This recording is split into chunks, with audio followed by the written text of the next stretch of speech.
The Whispering House. The cabin stood in the heart of the forest, a lone relic from a bygone era. Its weathered wood and sagging roof seemed out of place among the towering pines. When the group of college friends stumbled across its listing online, it seemed like the perfect getaway, remote, cheap, and just rustic enough to feel adventurous. Maya was the first to notice something strange. As the group unpacked their bags and chose their rooms, she lingered in the hallway, tilting her head toward the old wooden walls. "Do you hear that?" she asked. The others paused, their chatter fading. Jacob, always the skeptic, raised an eyebrow. "Hear what?" he asked. "It's like whispering," Maya said, her voice barely above a murmur. "But it's so faint, I can't make out what it's saying." "Probably the wind," Lisa said dismissively. "This place is old. Drafts everywhere." Maya frowned but didn't argue. She followed the others into the living room, trying to shake off the feeling that the house was listening. The first night passed uneventfully. They drank wine by the fireplace, played card games, and swapped embarrassing stories. By the time they all went to bed, the whispering was forgotten, at least by most of them. Maya woke in the middle of the night, her heart pounding. At first she thought it was a dream, but the sound was unmistakable. Whispering, low and urgent, seemed to seep from the very walls of her room. She strained to listen, pressing her ear against the cold wood. "Maya!" She jerked back, her breath hitching. Her name. It had said her name. Shaking, she turned on the bedside lamp and looked around the room. Nothing seemed out of place, but the whispering continued, just on the edge of her hearing. She clutched her blanket tightly and stayed awake until dawn, refusing to close her eyes. The next morning, Maya confided in Lisa. "It said my name," Maya whispered, her coffee untouched. "I'm not imagining it." Lisa's brow furrowed. "Are you sure? Maybe you were half asleep." "I'm sure," Maya insisted. "Please, just keep an ear out tonight. Tell me if you hear anything." Reluctantly, Lisa agreed. That night she stayed up late, sitting in her room with the lights off and her ears straining for any sound. At first, there was nothing but the occasional creak of the old cabin settling. Then she heard it, a faint rhythmic murmur, like a conversation just out of reach. Her blood ran cold. "Lisa." The voice was soft but unmistakable. Her breath caught in her throat, and she bolted from the room, running straight to Maya. "I heard it," Lisa said, her voice trembling. "It said my name." By the third night, everyone was on edge. Even Jacob, who had mocked Maya's fears, seemed uneasy. They decided to stay up together, hoping to catch whatever was making the noise. Armed with flashlights and a recorder, they sat in the living room, waiting. Hours passed in silence. Just as they began to think it might all be in their heads, the whispering began. It was faint at first, almost like the rustling of leaves, but it grew louder, surrounding them. "Jacob." Jacob's flashlight fell from his hand. He stared at the walls, his face pale. "What the hell is this?" he whispered. The others didn't answer. The whispering was growing more distinct, more insistent. Snatches of words became clear. "Shouldn't be here. They'll find out. The secret." Maya's voice broke the spell. "What secret?" she demanded, her voice shaking. "What are you talking about?" The whispering stopped. The sudden silence was deafening. Determined to get answers, they began searching the cabin the next morning. They tore through drawers, pried open floorboards, and checked every hidden corner. Finally, in the attic, they found it. An old locked chest. Inside were yellowed papers, photographs, and a leather-bound journal. The photos showed the cabin as it had been decades ago, surrounded by a group of stern-looking men and women. The journal belonged to someone named Samuel Hawthorne, and its entries grew darker and more erratic as the pages went on. "They know what we did," one entry read. "The forest speaks to them, warns them. We can't let them leave." The final entry was a scrawl of jagged letters. "The house will keep the secret. The house will whisper." As they read, the whispering began again, louder this time. It filled the attic, a cacophony of voices speaking over one another. The walls seemed to pulse, the wood groaning under an unseen weight. "We need to go," Jacob shouted, slamming the chest shut. But the house had other plans. Doors slammed shut on their own and windows refused to budge. The whispers became screams echoing through the cabin. The group clung to each other, their terror mounting. "What do you want?" Maya screamed into the chaos. The voices stopped. For a moment, the silence returned. Then, one voice, clear and cold, replied, "You." The house grew darker as the whispers transformed into unrelenting roars. The walls pulsated, seeming to close in around them. Maya grabbed the chest, clutching it to her chest. "This has to be the key," she said through gritted teeth. "We need to destroy it." "How?" Lisa cried, tears streaming down her face. The oppressive atmosphere made it hard to think, hard to breathe. "The fireplace," Maya said. "We burn it all."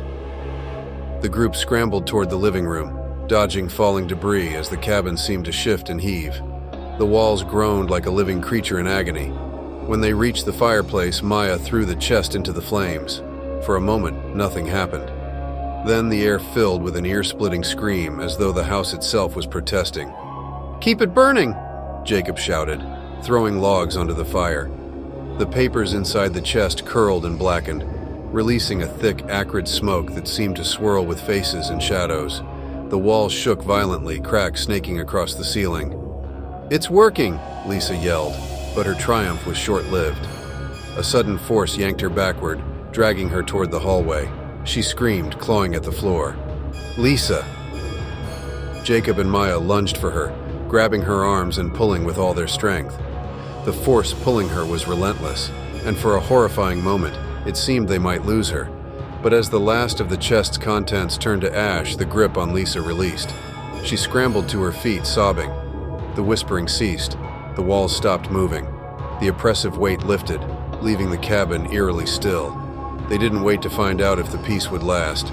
Grabbing only what they could carry, they fled the cabin, running until they reached the car. As they drove away, the cabin stood silent and dark against the forest, its secrets burned but not forgotten. Weeks later, Maya received a package in the mail with no return address. Inside was a single photograph. The cabin, its windows glowing faintly, and in the doorway, a shadowy figure watching. On the back of the photo, in jagged handwriting, were 2 words. "Still whispering." Maya stared at the photograph for hours that evening, dread coiling in her stomach. She debated whether to tell Lisa or Jacob about it, but couldn't bring herself to do it. They were finally starting to act like themselves again, and she didn't want to pull them back into the nightmare. Yet, as the days passed, the whispers returned, not as loud as before, but just as persistent. They followed her everywhere, in the quiet of her apartment, in the hum of the office, even through the static of her car radio. One night, unable to bear it any longer, she took the photograph and drove back to the cabin. It was a foolish decision, she knew, but the whispers had begun to form words again, urging her to return. The cabin looked just as it had when they left, but something about it felt alive. The air was thick and oppressive, and the ground seemed to pulse beneath her feet. She stepped inside, clutching the photograph tightly, and the door slammed shut behind her.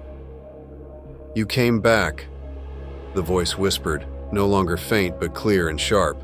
The walls began to close in, and the whispers grew into a deafening chorus. Shadows stretched and twisted, taking on grotesque forms. Maya realized too late that the house wasn't done with her. It had been waiting, whispering, and now it had her exactly where it wanted. In the forest, the cabin stood silent once more, its whispers fading into the trees, waiting for the next unlucky soul to find it. A new visitor to the Whispering House. It was a cold autumn morning when Greg first saw the cabin. He was hiking alone through the dense forest, following trails that had long been abandoned. A photographer by trade, Greg had a penchant for finding forgotten places and capturing their hidden beauty. The cabin, with its weathered wood and sagging roof, looked like the perfect subject for his next project. The air around the cabin felt different, heavier somehow, but Greg brushed it off as the weight of his gear and the chill of the season. He pulled out his camera and began snapping pictures, circling the structure and marveling at how it seemed both decrepit and defiant against time. He didn't notice the whispers until he stepped onto the porch. At first, he thought it was the wind rustling through the trees, but the sound was too distinct. Low, murmuring voices seemed to emanate from the walls themselves. Greg froze, his hand hovering over the door handle. Logic told him it was just an old house creaking in the wind, but his instinct screamed at him to leave. He didn't listen. The door opened with a groan, revealing a dim interior covered in layers of dust and cobwebs. Greg stepped inside, the floorboards creaking under his weight. He felt a strange pull to explore, as though the house itself wanted him there. He began taking photos of the interior, marveling at the relics of a bygone era. An old rocking chair, a rusted lantern, and a faded portrait of a stern-faced man hanging crookedly on the wall. As he moved deeper into the cabin, the whispers grew louder. They were still indistinct, a susurration of voices that seemed to come from everywhere and nowhere. Greg's skin prickled, but he told himself it was just his imagination. He focused on his camera, snapping shot after shot, trying to ignore the growing unease. In one of the rooms, he found a small chest. Its lock was broken and the lid was slightly ajar. Inside were yellowed papers and what appeared to be an old journal. Intrigued, Greg set his camera aside and opened the journal. The writing was faded but legible, recounting the life of someone named Samuel Hawthorne. As Greg skimmed through the pages, he noticed a shift in the tone. What began as mundane accounts of daily life grew darker, filled with paranoia and cryptic warnings about voices in the walls and secrets that must be kept. A sudden crash from the next room made Greg jump. His heart pounded as he scrambled to his feet, clutching the journal like a shield. "Hello?" he called out, his voice shaky. No response. The whispers, however, grew louder, more insistent. Greg crept toward the doorway, peering into the next room. The rocking chair he had seen earlier was now moving, creaking back and forth in a slow, deliberate rhythm. He felt a chill run down his spine. "This isn't funny," he said, more to himself than to any potential prankster. As he stepped closer, the rocking chair abruptly stopped. The silence was deafening, broken only by the sound of Greg's own breathing. Then the whispers coalesced into a single, chilling voice. "Why did you come here?" Greg stumbled back, nearly dropping the journal. His mind raced as he tried to rationalize what he had just heard. The voice was impossibly clear, yet there was no one else in the cabin. Panic set in, and he turned to leave, but the door he had entered through was now closed, the knob refusing to turn. The walls seemed to close in around him, the air growing heavier with each passing second. The whispers returned, overlapping and growing louder, until they became an unbearable cacophony. Greg covered his ears, but the voices were inside his head now, filling his mind with fragments of sentences. "They know. The house keeps the secret. You're part of it now." Desperate, Greg grabbed his camera and began taking photos of the room, hoping to distract himself. The flash illuminated the space in stark bursts, revealing shadowy figures in the corners of the room that vanished as quickly as they appeared. His hands trembled as he flipped through the photos on the camera screen. In each one, the shadows became clearer, taking on distinct forms. Gaunt faces with hollow eyes, their mouths open in silent screams. "Leave," the voice commanded, reverberating through the cabin. Greg didn't need to be told twice. He bolted for the nearest window, smashing it with his camera and climbing through the jagged opening. The whispers followed him into the forest, fading only when he was far from the cabin.